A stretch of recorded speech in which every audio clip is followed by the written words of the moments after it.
Right now, there are homes sitting here in the Hideout and Wallenpaupack Lake Estates that are practically invisible.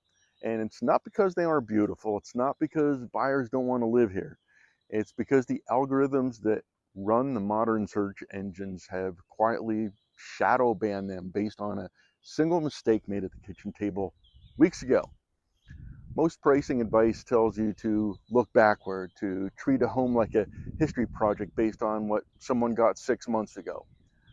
But in a shifting market like the one we're experiencing right now, buyers don't care about history. They care about their immediate alternative choices. And if you try to play the test market game and you aren't just overpricing a house, you're actively training the local search filters to hide your property from the very people who are trying to buy it. So think about how our specific local market operates. When someone wants to sell a home in a standard suburban neighborhood, physical sign, goes in the yard. It creates a passive local awareness. But inside our gated communities, like here in the Hideout and Wallenpaupack Lake Estates, that billboard doesn't exist. There are no signs allowed, and that means that your home exists exclusively as a digital asset in this massive database. And databases, they don't have emotions. They operate on strict, rigid brackets.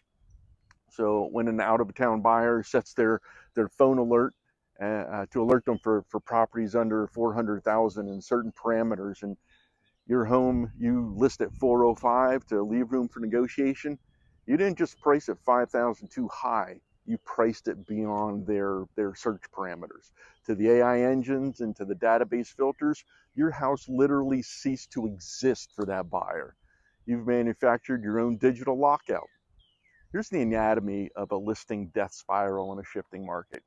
Day one, you go live.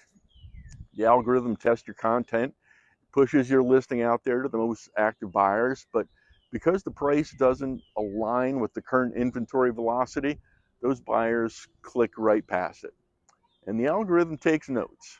It tracks the dwell time, how long someone actually looks at your photos before hitting the back button. And if people skip it, the platform assumes that the content isn't relevant, and it drops your listing down in the search rankings. By week 3, the damage is done. You decide to drop the price by $10,000 to fix it, but a price reduction on a stale listing, it doesn't generate that excitement. It generates blood in the water. Buyers see days on the market clock just spinning. Instead of writing a clean offer, they start calculating how low of a lowball offer they can actually get away with. You're no longer controlling the narrative. Winning in a shifting market like the one we're in right now, in this market, it requires pricing for velocity, not history. We do this by analyzing the exact digital saturation points inside your neighborhood right now.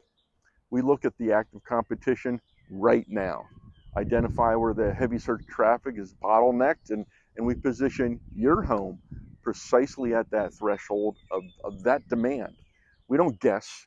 We don't pad the numbers with wishful thinking. We treat the price as a strategic hook designed to capture maximum search indexing on day one, forcing buyers to compete against each other rather than negotiating against you. Every home in our resort communities has a specific digital footprint, and getting it right doesn't take a vast, loud marketing campaign, that blanket marketing that most everyone does. It takes a precise understanding of how people actually search for properties online today and a focused strategy.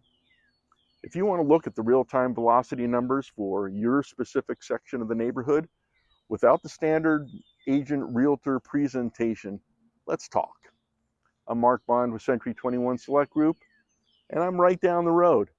Give me a call.